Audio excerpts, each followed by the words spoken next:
I am back with another travel vlog. So, Terminal 2 ಅಲ್ಲಿದ್ದೀವಿ. Finally ಗುವಾಹಟಿಗೆ reach ಆಗಿದ್ದೀವಿ. That is in Assam. Umananda ಟೆಂಪಲ್ಗೆ ಹೋಗ್ತಿದ್ದೀವಿ. ಸೊ ಅದು ಬಂದು ಬ್ರಹ್ಮಪುತ್ರ ನದಿ ಮಧ್ಯದಲ್ಲಿದೆ.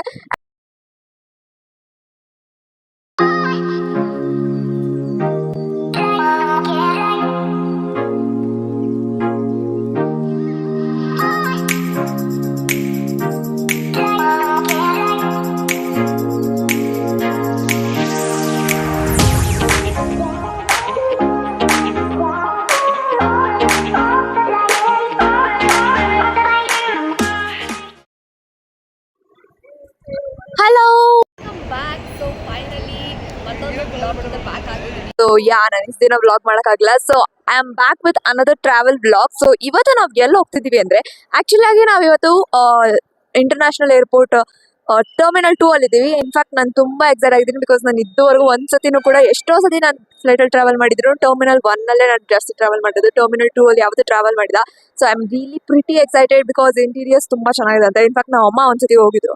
ಸೊ ಅದನ್ನ ನೋಡ್ಬಿಟ್ಟು ಬಂದು ನನಗೆಲ್ಲ ಹೇಳ್ತಿದ್ರು. ನನಗೆ ತುಂಬ ಆಸೆ ಇತ್ತು. ಬಟ್ ಇವತ್ತು ಫುಲ್ಫಿಲ್ ಆಗ್ತಿದೆ ವಿಶ್. ಬಟ್ ಎಲ್ಲಿ ಹೋಗ್ತಿದ್ದೀವಿ ಏನು ಅಂತ ನನ್ನ ಈ ವ್ಲಾಗಲ್ಲೇ ಅಪ್ಕಮಿಂಗ್ ವಿಡಿಯೋಸಲ್ಲಿ ತಿಳಿಸ್ಕೊಡ್ತೀನಿ. So until then stay tune. Let's get in. Check in ಆಗ್ಬೇಕು ಬೇಗ.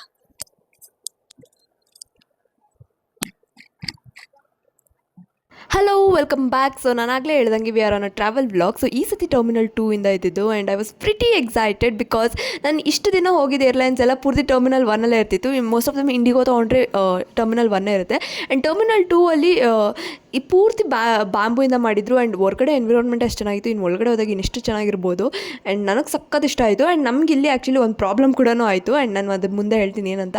ಬಟ್ ನಾನು ಟರ್ಮಿನಲ್ 2ಗೆ ಹೋಗಿದ್ದೀನಿ ನಮ್ಮ ಅಣ್ಣನ ಬಿಡೋಕ್ಕೆ, ಅವ್ನು ಲಂಡನ್ಗೆ ಹೋಗಬೇಕಾದ್ರೆ ಅಥವಾ ನಮ್ಮ ಅಮ್ಮನ ಪಿಕಪ್ ಮಾಡೋಕ್ಕೆ ಹೋಗಿದ್ದೆ. ಬಟ್ ನಾನು ಆಚೆ ಕಡೆಯಿಂದ ನೋಡಿದ್ದೆ ಹೊರತು ಒಳಗಡೆಯಿಂದ ನೋಡಿರಲಿಲ್ಲ. ಬಟ್ ಈ ಸತಿ ನನಗೆ ಒಳಗಡೆಯಿಂದ ನೋಡಿ ಫುಲ್ ಖುಷಿಯಾಗೋಯ್ತು.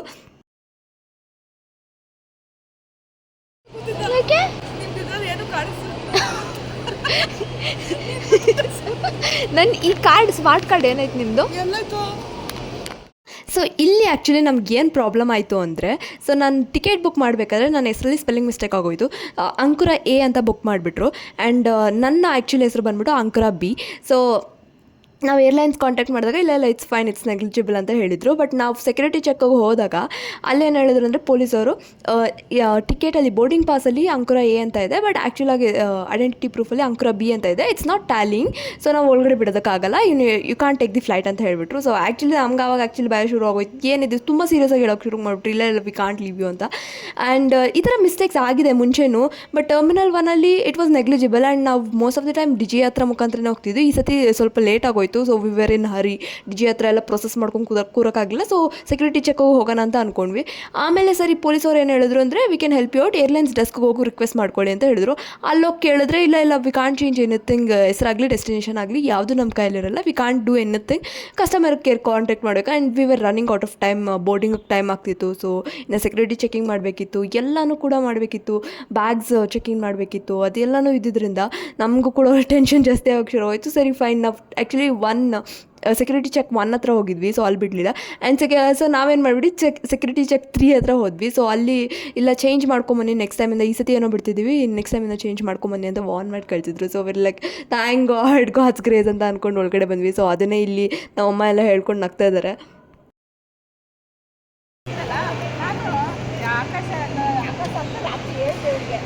ಅದು ಎಷ್ಟೊಂದು ಮಾತಾಡ್ದು. ಆಮೇಲೆ ಯಾರ್ದು ಆಕಾಶ ಏರ್ಲೈನ್ಸು ಅದು ಇದು, ಆಮೇಲೆ ರೇಖಾ ಜುಂಜಿಂದು ಎಲ್ಲ ಅವಳದು ಎಲ್ಲ ಅಷ್ಟೆಲ್ಲ ಮಾತಾಡ್ಬಿಟ್ಟು ಇವಾಗ ಅದನ್ನೇ ಹೇಳ್ಕೊಂಡ್ ಬಂದಿದ್ದೀನಿ. ಅವನು ನಕ್ಕು ಮಡಗ್ತಾನೆ. ಸೊ ಇನ್ನೊಂದು ಮಿಸ್ಟೇಕ್ ಏನಾಯಿತು ಅಂದರೆ, ಮಿಸ್ಟೇಕ್ ಅಲ್ಲ, ಅದು ಆ್ಯಕ್ಚುಲಿ ಫನ್ನಿ ಪಾರ್ಟ್ ಅಂತಲೇ ಹೇಳ್ಬೋದು. ಸೊ ನಮಗೆ ಟಿಕೆಟ್ಸ್ ಬುಕ್ ಮಾಡಿದ್ದು ನಮ್ಮ ಚಿಕ್ಕಮ್ಮ. ಸೊ ನಮ್ಮ ಚಿಕ್ಕಮ್ಮನ ನಾನು ರಾತ್ರಿನೇ ಕೇಳಿದೆ ಯಾವ ಏರ್ಲೈನ್ಸ್ ಚಿಕ್ಕಮ್ಮ ಅಂತ. Because most of the time IndiGo is always terminal 1. So terminal 2 ಅಲ್ವಾ. So I was very excited. So ನಾನು ಕೇಳಿದೆ ಯಾವ ಏರ್ಲೈನ್ಸ್, ಯಾವುದೋ ಡಿಫ್ರೆಂಟ್ ಏರ್ಲೈನ್ಸ್ ಎಲ್ಲ ಹೋಗ್ತಿದ್ದೀವಿ ಅಂತ. ಸೊ ನಮ್ಮ ಚಿಕ್ಕಮ್ಮ ಹೇಳಿದ್ರು Akasa airlines. And Akasa airlines is really good because ಅವ್ರ ಹಾಸ್ಪಿಟಾಲಿಟಿ ಆಗಿರ್ಬೋದು, ಫೆಸಿಲಿಟಿ ಆಗಿರ್ಬೋದು ತುಂಬ ಚೆನ್ನಾಗಿದೆ. Very very comfortable. So I was also happy because ನಾವು ನೇಪಾಳ ಏರ್ಪೋರ್ಟ್ಗಳಿಂದ ವಾಪಸ್ ಬರಬೇಕಾದ್ರೆ ನಾವು ಅಕಾಸ ಏರ್ಲೈನ್ಸಲ್ಲೇ ಬಂದಿದ್ದು.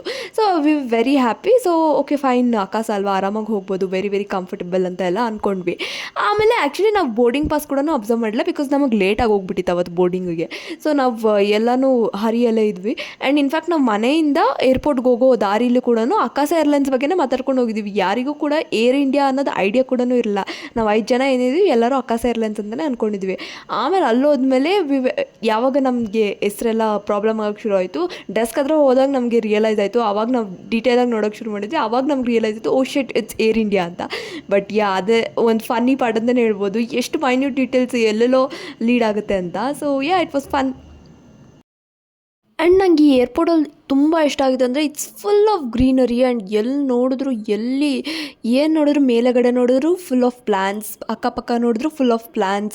ಪೂರ್ತಿ ಇಟ್ಸ್ ಆಫ್ ಎಕೋ ಫ್ರೆಂಡ್ಲಿ ಅಂತಲೇ ಹೇಳ್ಬೋದು. ಇನ್ಫ್ಯಾಕ್ಟ್ ಈ ಏರ್ಪೋರ್ಟ್ ಕೂಡ ಅಷ್ಟೇ ಫೇಮಸ್ ಆಗಿದೆ. ಆ್ಯಂಡ್ ಇಟ್ಸ್ ಒಂದು ರೀತಿ ಯಾವ ಶಾಪಿಂಗ್ ಮಾಲ್ಗೂ ಕೂಡ ಕಮ್ಮಿ ಇಲ್ಲ. ಇನ್ಫ್ಯಾಕ್ಟ್ ಅದಕ್ಕಿಂತ ಹೆಚ್ಚಾಗಿದೆ ಈ ಏರ್ಪೋರ್ಟ್ನ. ಆ್ಯಂಡ್ ನನಗೆ ಸಕ್ಕತ್ ಇಷ್ಟ ಆಯಿತು ಆ ಎನ್ವಿರಾನ್ಮೆಂಟ್ ಆಗಿರ್ಬೋದು.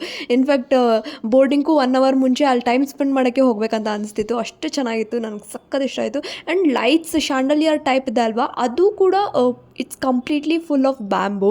ಸೊ ಐ ಥಿಂಕ್ ಆ ಕ್ರಿಯೇಟಿವಿಟಿ ಮೆಚ್ಚಲೇಬೇಕು, ಯಾರು ಏರ್ಪೋರ್ಟ್ನ design ಮಾಡಿದಾರೋ.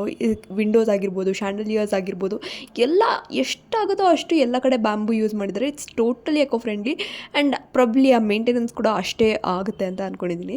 So I was very very happy airport ನೋಡಿ. ಅದೇ ನಾನು ಹೇಳಿದ್ನಲ್ಲ, 1 ಅವರ್ ಅದಕ್ಕೆ ಅಲ್ಲೇ ಸ್ಪೆಂಡ್ ಮಾಡೋಕ್ಕೆ ಅಂತಲೇ ಹೋಗಬೇಕು ಹಂಗೆ ಅನಿಸ್ತಿತ್ತು ನನಗೆ. But we were in hurry, ನಾವು ಅಷ್ಟು ಎಕ್ಸ್ಪ್ಲೋರ್ ಮಾಡೋಕ್ಕಾಗಿಲ್ಲ.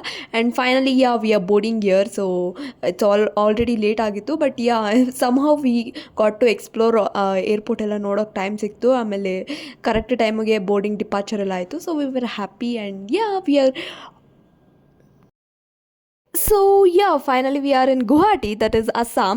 ಸೊ ಆ್ಯಕ್ಚುಲಿ ಈ ಸತಿ ಟ್ರಿಪ್ ಅನ್ನೋದಕ್ಕಿಂತ ಒಂದು ಟೆಂಪಲ್ ವಿಸಿಟ್ಗೆ ಹೋಗಿದ್ವಿ. ಇನ್ಫ್ಯಾಕ್ಟ್ ನಮ್ಮ ಮಮ್ಮಿಗೆ ತುಂಬ ಆಸೆ ಇತ್ತು ಆ ಟೆಂಪಲ್ಗೆ ಹೋಗಬೇಕು ಅಂತ. ಆ್ಯಂಡ್ ಸೊ ಅದಕ್ಕೆ it was just a sudden plan. 3 days holiday ಬಂತು. We just thought okay fine, ಹೋಗ್ಬಿಟ್ಟು ಬರೋಣ, ಯಾವಾಗ ಟೈಮ್ ಸಿಗುತ್ತೋ ಅವಾಗ ಹೋಗ್ಬಿಟ್ಟು ಬರೋಣ ಅಂತ ಅಂದ್ಕೊಂಡ್ವಿ. ಸೊ ಅದಕ್ಕೆ ಪ್ಯಾಕ್ ಮಾಡ್ಕೊಂಡ್ವಿ ಬ್ಯಾಗ್ಸ್ನ, ಟಿಕೆಟ್ ಬುಕ್ ಮಾಡಿಬಿಟ್ಟು ಹೋದ್ವಿ. So it was just a very sudden plan, random plan ಅಂತ ಹೇಳ್ಬೋದು. ಇನ್ಫ್ಯಾಕ್ಟ್ ನೀವು ನನ್ನ ಪ್ರೀವಿಯಸ್ ವ್ಲಾಗ್ಸಲ್ಲಿ ನೋಡಿದ್ರೆ ಟ್ರಿಪ್ ಅಂದರೆ ಫ್ಯಾಮಿಲಿ ಒಂದು 20-25 ಜನ ಹೋಗ್ತೀವಿ. ಸೊ ಅಷ್ಟು ದೊಡ್ಡ ಫ್ಯಾಮಿಲಿ. ಬಟ್ ಈ ಸತಿ ಏನಿಲ್ಲ, ಒಂದು ಸಡನ್ ಪ್ಲ್ಯಾನ್ ಆಗಿತ್ತು. ಸೊ ಅದಕ್ಕೆ ಯಾರೂ ಅಷ್ಟು ಕೇಳೋಕ್ಕಾಗಲಿಲ್ಲ. So it was just exclusively our family. So ಹೋಗ್ಬಿಟ್ಟು ನೋಡ್ಕೊಂಡು ಬಂದ್ವಿ. ಆ್ಯಂಡ್ ಇನ್ಫ್ಯಾಕ್ಟ್ ತುಂಬ ಚೆನ್ನಾಗಾಯಿತು. ಆ್ಯಂಡ್ ನಾವು ಆ್ಯಕ್ಚುಲಿ ಕರ್ನಾಟಕದಿಂದ ಅಸ್ಸಾಂಗೆ ಆಲ್ಮೋಸ್ಟ್ 4 to 4.5 hours ಜರ್ನಿ ಇತ್ತು, ಫ್ಲೈಟ್ ಇತ್ತು. ಸೊ ಅಲ್ಲಿಗೆ ಹೋಗೋ ಅಷ್ಟರಲ್ಲಿ 12 o'clock ಆಗಿತ್ತು. ಆ್ಯಂಡ್ ನಾವು ಗುವಾಹಟಿ ಏರ್ಪೋರ್ಟಿಂದ ನಾವು ಸ್ಟೇ ಆಗಿದ್ದು ಹೋಟೆಲ್ಗೆ 21 kilometers ಇತ್ತು. ಸೊ ಅದು ಟ್ರಾಫಿಕ್ ಎಲ್ಲ ದಾಟ್ಕೊಂಡು ಬರೋ ಅಷ್ಟರಲ್ಲಿ 2-2:30 ಆಗಿಬಿಟ್ಟಿತ್ತು. ಅಲ್ಲೇ ಲಂಚ್ ಮುಗಿಸ್ಕೊಂಡು ಅಲ್ಲೇ ಹತ್ರದಲ್ಲಿ ಉಮಾನಂದ ಐಲ್ಯಾಂಡ್ಸ್ ಇತ್ತು. ಸೊ ಅದು ಕೂಡ ಫೇಮಸ್ ಆಗಿತ್ತು, ಬ್ರಹ್ಮಪುತ್ರ ನದಿ ಮಧ್ಯದಲ್ಲಿರೋ ಐಲ್ಯಾಂಡ್ಸ್. ಸೊ ಅದನ್ನು ಕೂಡ ನೋಡ್ಕೊಂಬರೋಣ ಅಂತ ಹೋದ್ವಿ. ಸೊ ಐ ಥಿಂಕ್ ಅಲ್ಲಿ ಹೋಗಿದ ತಕ್ಷಣ ಫಸ್ಟ್ ನಮಗೆ ರಿಯಲೈಸ್ ಆಗಿದ್ದು ಹ್ಯೂಮಿಡಿಟಿ, ಸಿಕ್ಕಾಪಟ್ಟೆ ಬಿಸಿಲು ಯಪ್ಪ. ಆ್ಯಂಡ್ ನನ್ನ ಅಪ್ಕಮಿಂಗ್ ವಿಡಿಯೋಸಲ್ಲಿ ನೋಡ್ಬೋದು ಇದೆ. So welcome back. So finally ಗುವಾಹಟಿಗೆ ರೀಚ್ ಆಗಿದ್ದೀವಿ, that is in Assam. So first ನಾವು ಉಮಾನಂದ ಟೆಂಪಲ್ಗೆ ಹೋಗ್ತಿದ್ದೀವಿ. ಸೊ ಅದು ಬಂದು ಬ್ರಹ್ಮಪುತ್ರ ನದಿ ಮಧ್ಯದಲ್ಲಿದೆ. ಆ್ಯಂಡ್ ಸೊ ಅಲ್ಲಿಗೆ ಹೋಗ್ಬೇಕಂದ್ರೆ ಫೆರಿ ಮುಖಾಂತರನೇ ಹೋಗಬೇಕು. So it's almost 2 o'clock. So like ತುಂಬ ಬೇಗ ಹೋಗಬೇಕು, ಬಿಕಾಸ್ ಲೇಟ್ ಆಗ್ತಿದೆ, ಮುಚ್ಚಿಬಿಡ್ತಾರಂತೆ. So let's get in. And ಫೆರಿಲಿ ಹೋಗ್ಬೇಕಂದ್ರೆ ಇಷ್ಟು ಮಿನಿಮಲ್ ಚಾರ್ಜಸ್ ಟಿಕೆಟ್ ಇರುತ್ತೆ. ಸೊ ಅದ್ರ ಮುಖಾಂತರ ತೊಗೊಂಡು ಹೋಗ್ಬೋದು. ಆ್ಯಂಡ್ ಇಲ್ಲಿ ಆ್ಯಕ್ಚುಲಿ ಇನ್ನೊಂದೇನೆಂದರೆ ಹ್ಯೂಮಿಡಿಟಿ ತುಂಬಾ ಇದೆ. ಸೊ ಸಖತ್ ಸೆಕೆ ಆಗ್ತಿದೆ.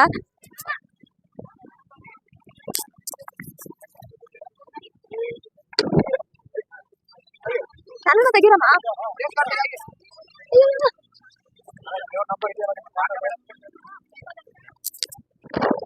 So let's get into the ferry. Oh god, ಗಾಳಿ ತುಂಬಾ ಇದೆ. So it's going weird.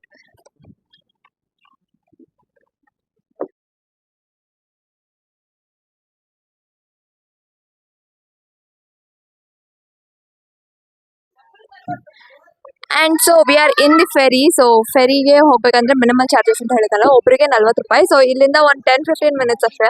So ಅಲ್ಲಿಗೆ ಹೋಗಿ ಬ್ರಹ್ಮಪುತ್ರ ನದಿ ಮಧ್ಯದಲ್ಲಿರುವಂಥ ಟೆಂಪಲ್ಗೆ ಹೋಗ್ತೀವಿ. ಸೊ ಆ್ಯಂಡ್ ನೀವು ಇಲ್ಲಿ ನೋಡ್ಬೋದು ಅಟ್ಮಾಸ್ಫಿಯರ್, ಎನ್ವಿರಾನ್ಮೆಂಟ್ ಎಷ್ಟು ಬ್ಯೂಟಿಫುಲ್ ಆಗಿದೆ. I am loving it.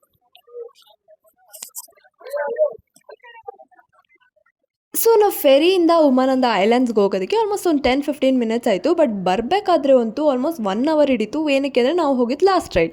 So last ರೈಡಲ್ಲಿ ಏನಾಯಿತು ಅಂದರೆ ಬರಬೇಕಾದ್ರೂ ಕೂಡ ಲಾಸ್ಟ್ ರೈಡ್ ಆಗಿತ್ತು. 4:30ಗೆಲ್ಲ ಫೆರಿ ಕ್ಲೋಸ್ ಮಾಡಿಬಿಡ್ತಾರೆ. ಸೊ ಎಲ್ಲರೂ ಆ ಉಮಾನಂದ ಐಲ್ಯಾಂಡ್ಸಲ್ಲಿರೋ ಎಲ್ಲರೂ ಹತ್ತಿಸ್ಕೊಂಡು ಬರೋದಕ್ಕೆ ಟೈಮ್ ಆಗೋಯಿತು. ಆಲ್ಮೋಸ್ಟ್ 1.5 ಅವರ್ಸ್ ನಾವು ಕಾದಿದ್ವಿ. ಇನ್ಫ್ಯಾಕ್ಟ್ ನಮ್ಗೆ ಆಲ್ರೆಡಿ ಸುಸ್ತಾಗ್ಬಿಟ್ಟಿತ್ತು ಜರ್ನಿ ಮಾಡ್ಕೊಂಬಂದು. ಆ್ಯಂಡ್ ಅಲ್ಲಿ ಕಾಯೋದ್ರಲ್ಲಿ ಫುಲ್ಲು ಸುಸ್ತಾಗ್ಬಿಟ್ಟಿತ್ತು. ಆ ಹ್ಯುಮಿಡಿಟಿಗೆ ಬೇರೆ ಇನ್ನೂ ಶೆಕೆ ಆಗ್ತಿತ್ತು. ಆ್ಯಂಡ್ ಎಲ್ಲ ಕಡೆಯಿಂದ ಸುಸ್ತಾಗ್ತಿತ್ತು. Feeling literally tired. ಬಟ್ ಹೋಗಬೇಕಾದ್ರೆ ಏನು ಅನಿಸಿಲ್ಲ ನಮಗೆ. It was very pleasant. ಆ ನೀರಿನ ಶಬ್ದ ಆಗಿರ್ಬೋದು, ಆ ಎನ್ವಿರಾನ್ಮೆಂಟ್ ಆಗಿರ್ಬೋದು, ಎಲ್ಲನೂ ಕೂಡ ಎಂಜಾಯ್ ಮಾಡ್ಕೊಂಡು ಹೋದ್ವಿ. ಆ್ಯಂಡ್ ಇನ್ಫ್ಯಾಕ್ಟ್ ನಾವು ಉಮಾನಂದ ಐಲ್ಯಾಂಡ್ಸ್ ಟೆಂಪಲ್ಗೆ ಹೋಗಿದ್ವಿ ಅಲ್ಲ, ಸೊ ಅಲ್ಲಿ ಆ್ಯಕ್ಚುಲಿ ಕನ್ನಡದವ್ರು ಸಿಕ್ಕಿದ್ರು. ಇನ್ಫ್ಯಾಕ್ಟ್ ನಾವು ನಾಳೆ ಹೋಗ್ಬೇಕು ಅಂದ್ಕೊಂಡಿರೋ ದೇವಸ್ಥಾನಕ್ಕೆ ಅವರು ಆಲ್ರೆಡಿ ಹೋಗಿ ಬಂದುಬಿಟ್ಟಿದ್ರು. ಸೊ ಅದಕ್ಕೆ ಅವ್ರನ್ನ ವಿಚಾರಿಸ್ಕೊತಿದ್ವಿ ಹೇಗಿದೆ, ರೂಲ್ಸ್ ಎಲ್ಲ ಏನಿದೆ, ರಶ್ ಹೇಗಿರುತ್ತೆ, ಟಿಕೆಟ್ ಏನಾದ್ರು ತೊಗೋಬೇಕಾ ಅಂತ. ಇನ್ಫ್ಯಾಕ್ಟ್ ನಾವು ಇಲ್ಲಿ ಕೂಡ ಕರ್ನಾಟಕದಲ್ಲಿದ್ದಾಗ ವಿಚಾರಿಸ್ಕೊಂಡು ಅಲ್ಲಿ ಪ್ಲ್ಯಾನ್ ಮಾಡಿಬಿಟ್ಟು ಹೋಗಿದ್ದು. ಬಟ್ ನಾವು ಎಷ್ಟೇ ಪ್ಲ್ಯಾನ್ ಮಾಡಿ ಹೋದ್ರು ಅಲ್ವಾ, ಸೊ ಅಲ್ಲಿನೇ ಡಿಫ್ರೆಂಟ್ ಆಗಿರುತ್ತೆ. ಕೆಲವೊಂದು ಸತಿ ಚೇಂಜ್ ಆಗಿಬಿಟ್ಟಿರುತ್ತೆ, ಅದು ನಮಗೆ ಗೊತ್ತೇ ಆಗಿರಲ್ಲ. ಸೊ ಅವ್ರನ್ನ ವಿಚಾರಿಸ್ತಿದ್ವಿ. ಆ್ಯಂಡ್ ಇನ್ಫ್ಯಾಕ್ಟ್ ನಮ್ಗೆ ಖುಷಿ ಆಗೋಯ್ತು. ಐ ಥಿಂಕ್ ಅಷ್ಟು ಜನ ಅಸ್ಸಾಂ ಹಿಂದಿ ಮಾತಾಡೋರ ಮಧ್ಯೆ ಕನ್ನಡದವ್ರು ಸಿಕ್ಕಿದಾಗ ನಮ್ಮ ಕನ್ನಡದವರು ಅನ್ನೋ ಭಾವನೆ ಬರುತ್ತೆ. ಸೊ ಐ ಥಿಂಕ್ ಆ ಫೀಲಿಂಗೇ ಬೇರೆ ಇರುತ್ತೆ. ಆ್ಯಂಡ್ ಉಮಾನಂದ ಐಲ್ಯಾಂಡ್ ಹೋಗಿದ್ವಲ್ಲ, ಸೊ ಅಲ್ಲಿ ಐಲ್ಯಾಂಡಲ್ಲಿ ಉಮಾನಂದ ಟೆಂಪಲ್ಗೆ ಹೋಗ್ಬೇಕಂದ್ರೆ ಸ್ವಲ್ಪ ಜಾಸ್ತಿ ದೂರ ನಡ್ಕೊಂಡೇ ಹೋಗಬೇಕು. ಆ್ಯಂಡ್ ಇನ್ಫ್ಯಾಕ್ಟ್ ಅದು ಬೆಟ್ಟ ಥರ. ಸೊ ಸ್ಟೆಪ್ಸ್ ಹತ್ಕೊಂಡು ಹೋಗಿ ಆಮೇಲೆ ಫಸ್ಟ್ ಗಣೇಶ ದೇವಸ್ಥಾನ ಸಿಗುತ್ತೆ. ಸೊ ಗಣೇಶ ದೇವಸ್ಥಾನಕ್ಕೆ ಹೋಗಿ ಅಲ್ಲೆಲ್ಲ ನೋಡ್ಕೊಂಡು ಬಂದಮೇಲೆ ಆಮೇಲೆ ಉಮಾನಂದ ಟೆಂಪಲ್ಗೆ ಒಳಗಡೆ ಹೋಗಬೇಕು. ಆ್ಯಂಡ್ ಇಲ್ಲಿ ಹೇಗೆ ಅಂದರೆ ಗರ್ಭಗುಡಿ ಒಳಗಡೆ ಯಾವುದೇ ರೀತಿ ಲೈಟ್ ಏನೂ ಹಾಕಿರಲ್ಲ. ಸೊ 2 ದೀಪ ಹಚ್ಚಿರ್ತಾರೆ. ಆ ದೀಪದ ಬೆಳಕಲ್ಲೇ ನೀವು ದೇವ್ರನ್ನ ನೋಡಬೇಕು. ಆ್ಯಂಡ್ ಅವ್ರು ಏನೇ ಪೂಜೆ ಇದ್ರು ಏನೇ ಇದ್ರು ಮಾಡಿಸ್ಕೊಂಡು ಕಳಿಸ್ತಾರೆ. ಸೊ ಆ ಥರ ಒಂದು ರಿಚುವಲ್ ಇತ್ತು. ಆ್ಯಂಡ್ ಇನ್ಫ್ಯಾಕ್ಟ್ ತುಂಬ ಡಿಫ್ರೆಂಟ್ ಅನಿಸ್ತು ನಮ್ಮ ಕರ್ನಾಟಕಕ್ಕಿಂತ ಅಸ್ಸಾಮಲ್ಲಿ. ಆ್ಯಕ್ಚುಲಿ ಡಿಫ್ರೆಂಟ್ ಅನಿಸ್ತು ಬಿಕಾಸ್ ಇನ್ನು ನಮ್ಮ ಕರ್ನಾಟಕದಲ್ಲಿ ಬೇರೆ ಥರ ಆ್ಯಂಡ್ ಅಲ್ಲಿ ಬೇರೆ ಥರ ವರ್ಷಿಪ್ ಮಾಡೋದಂತ ಅನಿಸ್ತು. ಯಾ ಸೊ ಇದಾದಮೇಲೆ ನೆಕ್ಸ್ಟ್ ನಾವು ಹೋಗಿದ್ದು ವಾರ್ ಮೆಮೋರಿಯಲ್. ಇನ್ಫ್ಯಾಕ್ಟ್ ಇದು ನಮ್ಮ ಪ್ಲ್ಯಾನಲ್ಲಿ ಇರಲಿಲ್ಲ. Just like Umananda island temple ಏನಿದೆ ಅಲ್ವಾ, ಅದು ಮುಗಿಸ್ಕೊಂಡು ನಾವು ಹೋಟೆಲ್ಗೆ ಹೋಗ್ಬೇಕಂತಲೇ ಇದ್ದಿದ್ದು. ಬಟ್ ನಾವು ಡ್ರೈವರ್ ಏನು ಬುಕ್ ಮಾಡಿದ್ವಿ ಅಲ್ಲ, ಸೊ ಅವ್ರು ಹೇಳಿದ್ರು ಇಲ್ಲ ಹತ್ರದಲ್ಲೇ ವಾರ್ ಮೆಮೋರಿಯಲ್ ಇದೆ, so it's worth seeing it, ನೀವು ನೋಡಿ ಯು ವಿಲ್ ಎಂಜಾಯ್ ಇಟ್ ಅಂತ ಹೇಳಿದ್ರು. ಸೊ ಆನ್ ದ ವೇ ಅಲ್ವಾ, ಸೊ ಓಕೆ ಫೈನ್ ನೋಡ್ಕೊಂಡು ಹೋಗೋಣ. ಇನ್ನೂ ಟೈಮ್ ಇತ್ತು. ಆ್ಯಕ್ಚುಲಿ 6 o'clock ಆಗಿತ್ತು, 6:30 ಏನೋ ಇತ್ತು around. So it's like okay fine ನೋಡ್ಕೊಂಡು ಹೋಗೋಣ, ಇನ್ನೂ ಟೈಮ್ ಇದೆ ಅಲ್ವಾ ಅಂತ. ಆ್ಯಂಡ್ ಅದು ಬಂದುಬಿಟ್ಟು ಇನ್ಫ್ಯಾಕ್ಟ್ ಜಾಸ್ತಿ ಜನ ಕೂಡ ಇರಲಿಲ್ಲ. ಆ್ಯಂಡ್ ಅಲ್ಲಿ ಸ್ವಲ್ಪ ಬೇಗನೆ ಮುಚ್ತಾರೆ. 7:30 ಎಲ್ಲ ಎವ್ರಿಥಿಂಗ್ ಇಸ್ ಕ್ಲೋಸ್. ಆ್ಯಂಡ್ ನಾನು ಇನ್ನೊಂದು ಏನು ಅಬ್ಸರ್ವ್ ಮಾಡಿದ್ದು ಅಂದರೆ ಅಸ್ಸಾಮಲ್ಲಿ ಅಂಗಡಿಗಳಾಗಿರ್ಬೋದು, ವರ್ಕ್ ಸ್ಪೇಸ್ ಆಗಿರ್ಬೋದು, ಏನಾಗಿರ್ಬೋದು ಸ್ವಲ್ಪ ಲೇಟಾಗಿ ತೆಗಿತಾರೆ. 10-10:30 ಆದರೂ ಶಾಪ್ಸ್ ಏನೂ ಓಪನೇ ಆಗಿರ್ತಿರ್ಲಿಲ್ಲ. ಆ್ಯಂಡ್ ತುಂಬ ಬೇಗ ಮುಚ್ಚಿಬಿಡ್ತಾರೆ. ಲೈಕ್ 6 o'clock ಮೇಲೆ ಬರೀ ಫುಡ್ ಸ್ಟ್ರೀಟ್ ಏನಿರುತ್ತೆ ಅಲ್ವಾ, ಅದು ಓಪನ್ ಇರುತ್ತೆ. ಶಾಪ್ಸ್ ಎಲ್ಲ 6:30 ಆಗೋ ಅಷ್ಟರಲ್ಲೇ ಮುಚ್ಕೊಂಡು ಹೋಗ್ಬಿಟ್ಟಿರ್ತಾರೆ. ಇನ್ಫ್ಯಾಕ್ಟ್ 5 o'clock 5:30ಗೆ ಕ್ಲೋಸಿಂಗ್ ಟೈಮ್ ಇರುತ್ತೆ ಅವ್ರದ್ದು. ಸೊ ನಾನು ಅದೊಂದು ಅಬ್ಸರ್ವ್ ಮಾಡಿದೆ. ಬಟ್ ನಮ್ಮ ಕರ್ನಾಟಕದಲ್ಲಿ ಉಲ್ಟಾ ಇರುತ್ತೆ. ಆ್ಯಂಡ್ ನಾನು ವಾರ್ ಮೆಮೋರಿಯಲ್ಗೆ ಹೋದಾಗ ಅಲ್ಲಿ ಕೂಡ ಚೆನ್ನಾಗಿತ್ತು. 1-2 ಫೈಟರ್ ಜೆಟ್ಸ್ ಇತ್ತು, ಅದನ್ನು ನೋಡ್ಕೊಂಡ್ವಿ. ಆ್ಯಂಡ್ ಮೆಡಲ್ಸ್ ಆಗಿರೋದು ಮೆಡಲ್ಸ್ ಡಿಸ್ಪ್ಲೇ ಮಾಡಿದರು. ಆ್ಯಂಡ್ ಅದೇ ವಾರಲ್ಲಿ ಸ್ಯಾಕ್ರಿಫೈಸ್ ಮಾಡಿರ್ತಾರಲ್ಲ ಅವ್ರ ನೇಮ್ಸ್ ಇತ್ತು. ಸೊ ಅದನ್ನೆಲ್ಲ ನೋಡಿದ್ವಿ. ಆ್ಯಂಡ್ ಇನ್ಫ್ಯಾಕ್ಟ್ ಅಲ್ಲಿ ಬೋಟ್ ರೈಡ್ ಕೂಡ ಇತ್ತು. ಸೊ ಅದನ್ನು ಕೂಡ ನೋಡಿದ್ವಿ. ಇನ್ಫ್ಯಾಕ್ಟ್ ಪ್ಲ್ಯಾನ್ ಮಾಡಿದ್ವಿ ಹೋಗೋಣ ಅಂತ, ಬಟ್ ವಿರ್ ಲೈಕ್ ಟಯರ್ಡ್ ಆಗಿದ್ವಿ. So it's like boat ride ನಾವು ಎಲ್ಲ ಕಡೆ ಹೋಗಿದ್ವಿ. ಇನ್ಫ್ಯಾಕ್ಟ್ ಇವಾಗೂ ಕೂಡ ಫೆರಿಗೆ ಹೋಗಿದ್ದು. ಸೊ ನಥಿಂಗ್ ಮಚ್ ಅಂತ ಅಂದ್ಕೊಂಡು ಏನು ಡಿಫ್ರೆನ್ಸ್ ಮಾಡ್ತಿರಲ್ಲ ಅಂತ ಅಂದ್ಕೊಂಡು ನಾವು ಏನೂ ಹೋಗಲಿಲ್ಲ ಅಲ್ಲಿಗೆ. ಆ್ಯಂಡ್ ಕಯಾಕಿಂಗ್ ಕೂಡ ಇತ್ತು. Kayaking it's like really tired, so ಬೇಡ ಅಂತ ಅಂದ್ಕೊಂಡ್ವಿ.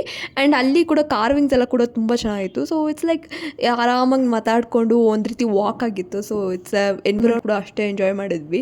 ಸೊ ಆರಾಮಾಗಿ ಮಾತಾಡ್ಕೊಂಡು ಎಲ್ಲ ನೋಡ್ಕೊಂಡು ಬಂದ್ವಿ. So we really enjoyed it. So hope ಎಲ್ರಿಗೂ ಈ ವಿಡಿಯೋ ಇಷ್ಟ ಆಗಿದೆ ಅನ್ಕೊಂಡು ಈ ವ್ಲಾಗ್ನ ಎಲ್ಲಿಗೆ ಮುಗಿಸ್ತೀನಿ. So please to subscribe to my channel, like ಮಾಡಿ, ಶೇರ್ ಮಾಡಿ, ಕಮೆಂಟ್ ಮಾಡೋದು ಮರಿಬೇಡಿ.